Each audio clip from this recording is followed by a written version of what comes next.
Morning, everybody. Today we're going to talk about Chapter 2, Section 2, histograms. Histograms are a very powerful tool when it comes to statistics. When we have our data, we put them in a chart, on a table and everything, we can come out with frequency distributions.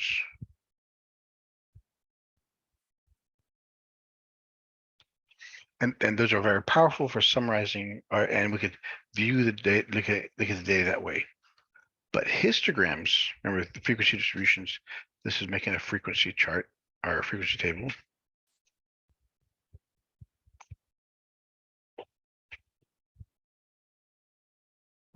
Chart. So that's a bunch of numbers and everything. The picture form of this thing is called a histogram. It's the graph of a frequency distribution.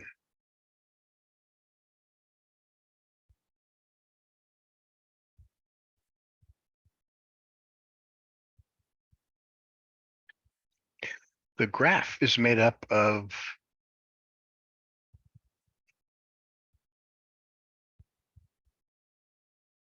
equally sized, I mean by the width, bars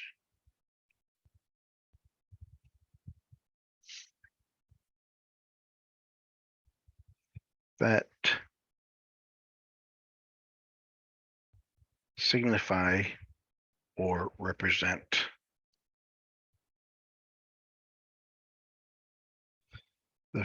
the number of each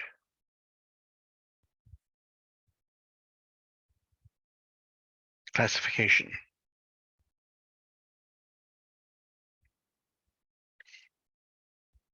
All right, so it pretty much it looks like this.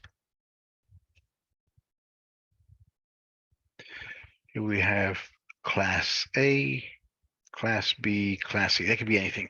That could be the data itself is, we use quantitative data sets. So these are quantitative data sets. And the frequency goes up and down, the vertical axis. And the bar is, they're all equally spaced. They can either be touching or they could have a little gap next to them. It really doesn't matter. It's personal preference. And so in other words, what these do is in class A, we usually put a number on top. So it's easier. So you have to try to, if you had a lot of classes in our set, we'd have to try to get a ruler and try to see where it's going. So we just put the number that corresponds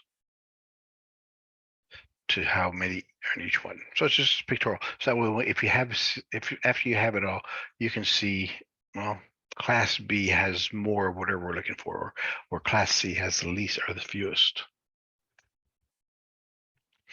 All right. Now, what we're going to look at here, we have some other terms that we're going to have to look at. We're going to look at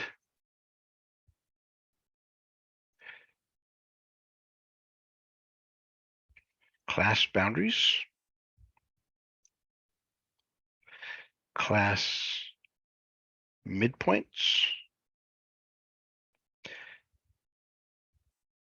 class limits, and other things we're going to look at. So these are what we'll need for the horizontal axis.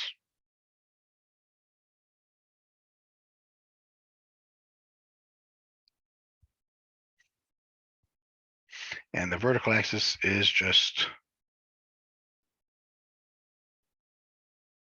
the frequencies.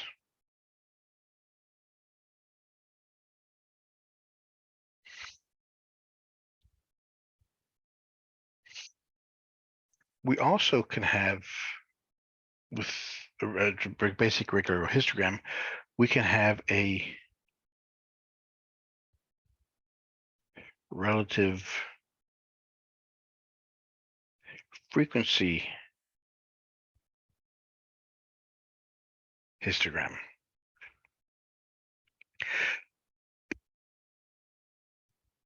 The relative frequency histogram will have the same shape as the histogram.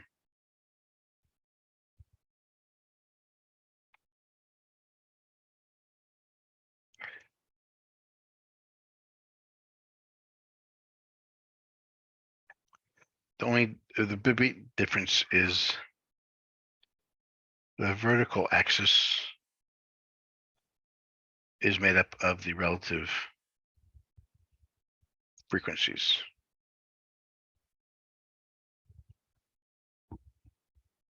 Remember, relative frequencies are the percent of each class.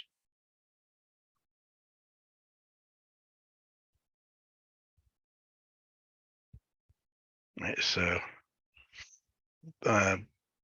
let's look at for example, let's look at the data set we had from our McDonald's drive-through. So here's an example of a histogram with a McDonald's lunch service. In the first class, well, from 74.5 to 124.5, we had 11 of them. See, now you see why it's very convenient if you put the numbers up on top. So you can see, well, that's a little bit bigger. How big is it? In the second class, we had, in this one here to say it's 24. The third class, it looks like it's 10. The fourth class, let's say 3, and the last class is 2. So that's the frequency histogram. Now, well, if we add up all those, we have 50 of each set, total of 50 data sets in our example. So when we do the relative frequency, excuse me, when we do the relative frequency, you have to find the percent. So this one here, and the first one, you calculate it 11 divided by 50 times 100. That equals the percent. Let's say it's 22%. Yeah, say it's 22%. The next one, it was 24. So 24 out of 50 is 48%. Next one, we had 10. So 10 over 50 is 1 over 5. That's 20%.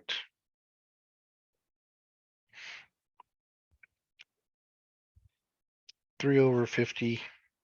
So we're here, we look at, we had 40, 50, 60, 70, 80. We have 90%. So these two together have to equal 10%, because the total of all these has to equal 100%. So the summation of all the percents has to equal 100%. So this one is, it has 3, so 3 over 50 is roughly about 6%. Actually, it is 6%, it's 0.06. And then the last one is 4%. So that's how we do that. That's an example of the histogram using both the relative frequency and just regular the data set itself. All right, so let's look at now, how do we interpret a histogram?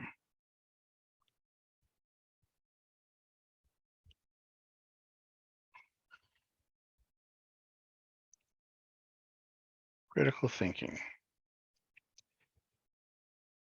Interpreting histograms.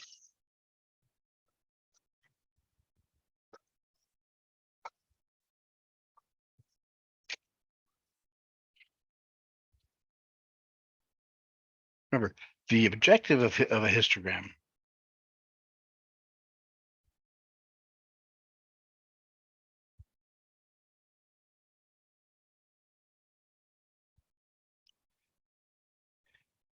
is to help us better understand the characteristics of the data.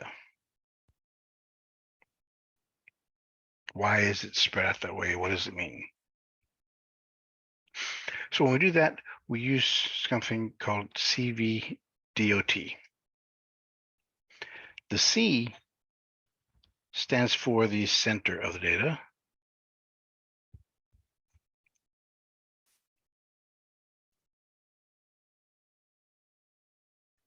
C stands for the center of the data. V stands for the variation of the data. And all these we're going to discuss in the next few chapters. D stands for the distribution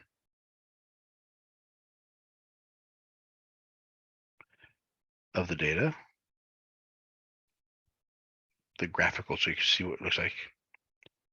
O stands for the, any outliers, any anomalies, and T stands for time.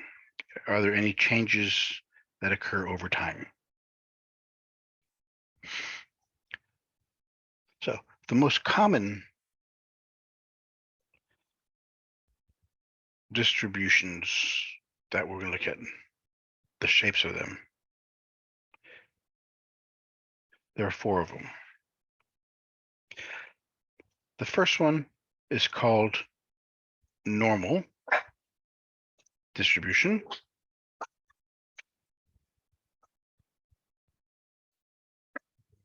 Pause with the dogs. The first one is called normal distribution. The second one is called uniform distribution.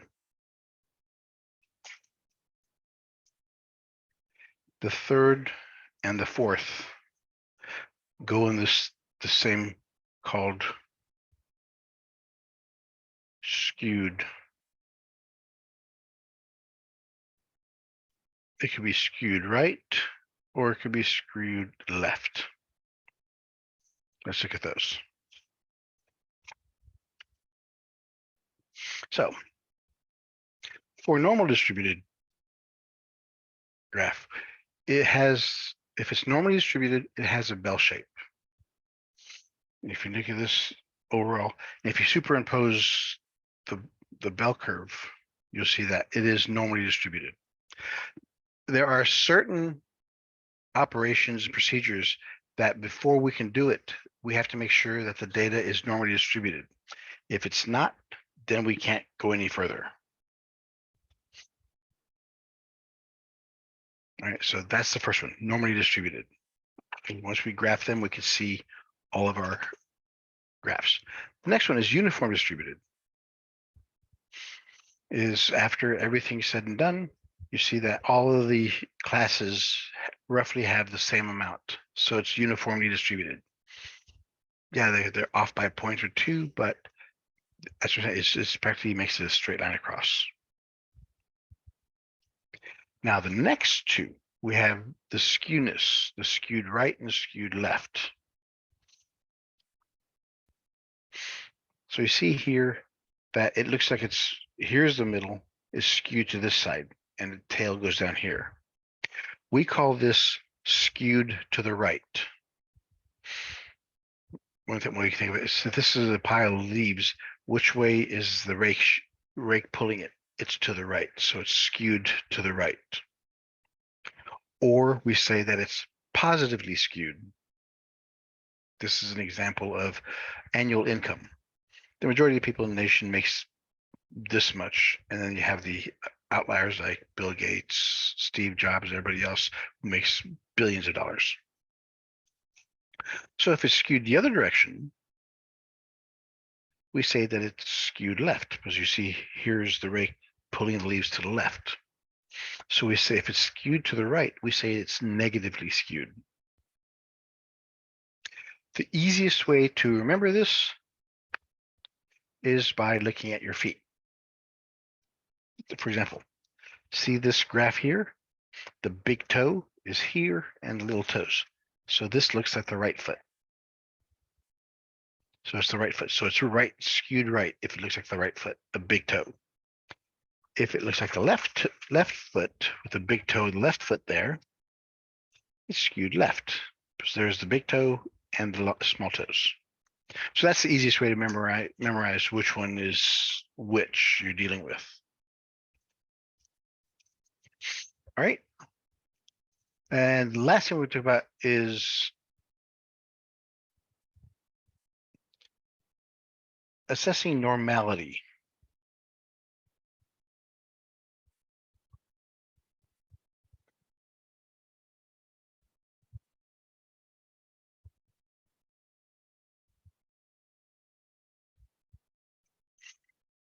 If we say that a curve, a data set is, we say it's normally distributed.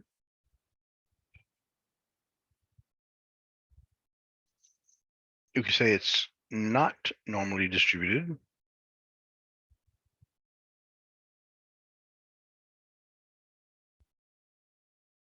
But the not normally distributed has two possibilities. See the data are close to a straight line.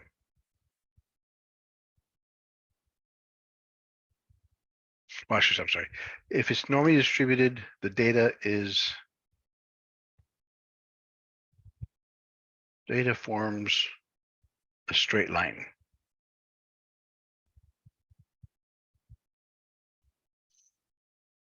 So now the other one, if it's not normally distributed, we say that look at it and it's just a little bit off a straight line, or there's a systematic pattern off the straight line.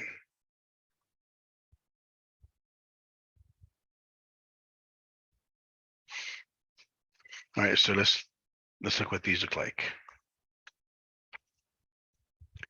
Normally distributed, the data is scrapped, so we can put a straight line through there. There's enough on top and bottom, so the data is normally distributed. Now, if it's not normally distributed, there are two possibilities. It's reasonably close. Here's a straight line, but the majority of them are on one side. But the average of all these things makes the straight line. But again, this is not normally distributed because it's reasonably close, but it's off the straight line. Or if it's not normally distributed, but there's a systematic pattern. You have this pattern looks like a sine wave. It's going like this. There's some on top, there's some on it, some on the bottom, some on it. So it's not normally distributed, but there's a systematic pattern. All right, that does it for section 2. Good luck, everybody.